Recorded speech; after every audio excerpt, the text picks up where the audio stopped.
Groups challenge Trump administration's latest assaults on Endangered Species Act in Hawaii. Today Earthjustice filed 2 lawsuits in the District of Hawaii in response to the outgoing administration's most recent attacks on the Endangered Species Act, the law that serves as the last safety net for animals and plants facing extinction.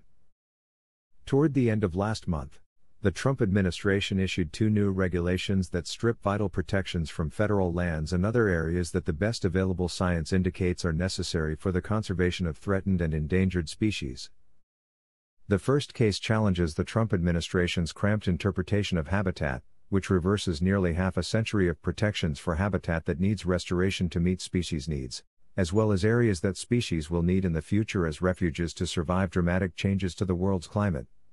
The drafters of this rule were clearly more concerned with easing industry regulation than upholding the foundational purpose of the ESA to ensure the protection, conservation and recovery of imperiled species, said Earthjustice attorney Elena Bryant, lead attorney on the challenge to the habitat definition. We are going to court to restore protections for the habitat that is essential to pull species back from the brink of extinction. The second case strips vital protections from federal lands and other areas that the best available science indicates are necessary for the conservation of threatened and endangered species and prioritizes profits for polluting industries over the conservation needs of wildlife facing extinction. Critical habitat is a bedrock protection afforded to imperiled species under the Act, said Earthjustice attorney Lainala L. Lay, lead attorney challenging the critical habitat exclusion rule. By making it harder to designate critical habitat, this rule virtually guarantees that the loss of biodiversity and our natural heritage will only accelerate. The proposed changes directly undermine the Act's purpose to prevent extinction and promote recovery. The lawsuits were filed in Hawaii, where the new rules could be especially damaging due in part to limited habitat for native species found nowhere else on Earth. Earthjustice filed both lawsuits on behalf of Conservation Council for Hawaii, Center for Biological Diversity, NRDC Natural Resource Defense Council, Defenders of Wildlife, National Parks Conservation Association, Sierra Club, and Wild Earth Guardians. American Bird Conservancy joined the Critical Habitat Exclusion Challenge and will also be represented by Earthjustice. The new regulation makes it easier for federal land to be excluded from critical habitat, a result that would be particularly harmful to listed bird species that depend heavily on federal lands such as northern spotted owl, said Steve Holmer, vice president at American Bird Conservancy ABC. These listed bird populations are in decline and facing serious threats. We should be adding protections, not chipping away at the safety net of the ESA.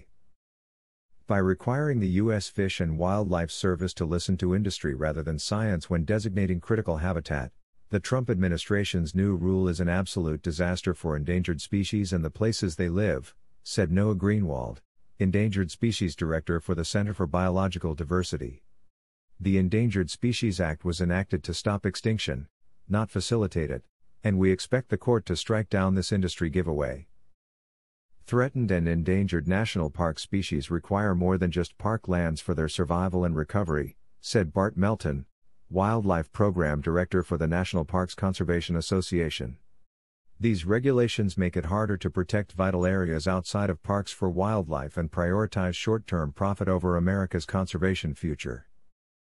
In the midst of the climate crisis, we should be working to uphold the core tenets of the Endangered Species Act. Instead, these regulations critically damage the intent of the Act. NPCA is hopeful these regulations will be reversed. Critical habitat is a central pillar of the ESA's protections for listed species, and an essential part of what has made the Act a huge success for the past 50 years, said Lucas Rhodes, attorney at NRDC Natural Resources Defense Council. These rules tie the service's hands and make it more difficult to protect the areas that listed species need if they are to survive and flourish. To stem the biodiversity crisis we now face, we need the services to use all the tools available to them, not sell out to industry special interests at the expense of these precious species. In the midst of the first ever human-caused extinction crisis, one of the worst things you could do is impose restrictions on protection of areas essential to imperiled species recovery and prioritize corporate profits over preserving the Earth's biodiversity, said Bonnie Rice, Sierra Club Endangered Species Campaign representative. Yet that is exactly what the Trump administration has done. Their relentless decimation of vital protections of the Endangered Species Act will be fought at every turn. Lack of habitat is the main reason why so many species are imperiled, said Jason Rylander, Defenders of Wildlife Senior Counsel. For wildlife to have a fighting chance, they need a place to live. If we hope to save the most vulnerable wildlife from extinction, we will need to prioritize habitat restoration in their recovery. Hawaii is the endangered species capital of the world.